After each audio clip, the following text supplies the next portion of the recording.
I'm not the only kid who grew up this way. Surrounded by people who used to say that rhyme about sticks and stones.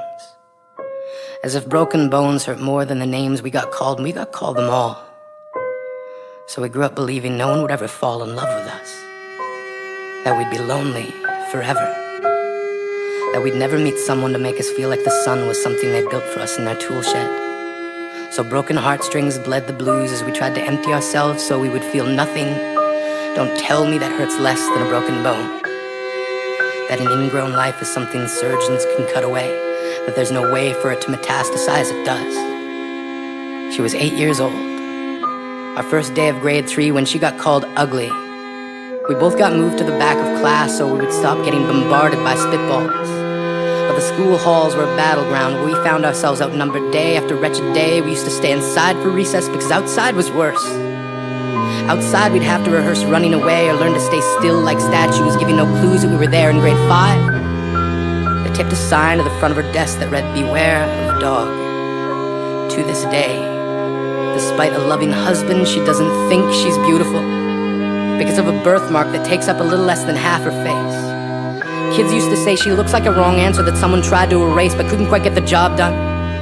And they'll never understand that she's raising 2 kids whose definition of beauty begins with the word mom. Because they see her heart before they see her skin. Because she's only ever always been amazing. He was a broken branch grafted onto a different family tree. Adopted. Not because his parents opted for a different destiny. He was 3 when it became a mixed drink of 1 part left alone and 2 parts tragedy. Started therapy in 8th grade. Had a personality made up of tests and pills. Lived like the uphills were mountains and the downhills were cliffs. 4/5 suicidal, a tidal wave of antidepressants, and an adolescence being called pauper.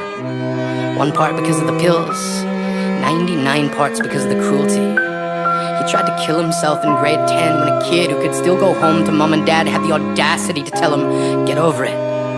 As if depression is something that can be remedied by any of the contents found in a first aid kit. To this day, he is a stick of TNT lit from both ends. Could describe to in detail the way the sky bends in the moments before it's about to fall. And despite an army of friends who all call him an inspiration, he remains a conversation piece between people who can't understand. Sometimes being drug-free has less to do with addiction and more to do with sanity. We weren't the only kids who grew up this way. To this day, kids are still being called names. The classics were "Hey Stupid," "Hey Spaz." Seems like every school has an arsenal of names getting updated every year. And if a kid breaks in a school and no one around chooses to hear, do they make a sound? Or they're just background noise from a soundtrack stuck on repeat when people say things like kids can be cruel? Every school was a big top circus tent, and the pecking order went from acrobats to lion tamers, from clowns to carnies. All of these miles ahead of who we were freaks. Lobster claw boys and bearded ladies. Oddities juggling depression and loneliness, playing solitaire, spin the bottle, trying to kiss the wounded parts of ourselves and heal. But at night, while the others slept, we kept walking the tightrope. It was practice, and yes, some of us fell. But I want to tell them that all of this is just debris. Left over when we finally decide to smash all the things we thought we used to be. And if you can't see anything beautiful about yourself, get a better mirror. Look a little closer. Stare a little longer. Because there's something inside you that made you keep trying despite everyone who told you to quit. You built a cast around your broken heart and signed it yourself. You signed it. They were wrong. Because maybe you didn't belong to a group or a clique. Maybe they decided to pick you last for basketball or everything.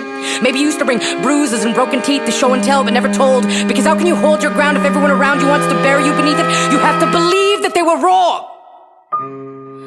They have to be wrong. Why else would we still be here? We grew up learning to cheer on the underdog because we see ourselves in them. We stem from a root planted in the belief that we are not what we were called. We are not abandoned cars stalled out and sitting empty on some highway. And if in some way we are, don't worry. We only got out to walk and get gas. We are graduating members from the class of we made it. Not the faded echoes of voices crying out names will never hurt me. Of course, they did. But our lives will only ever always continue to be a balancing act that has less to do with pain and more to do with beauty.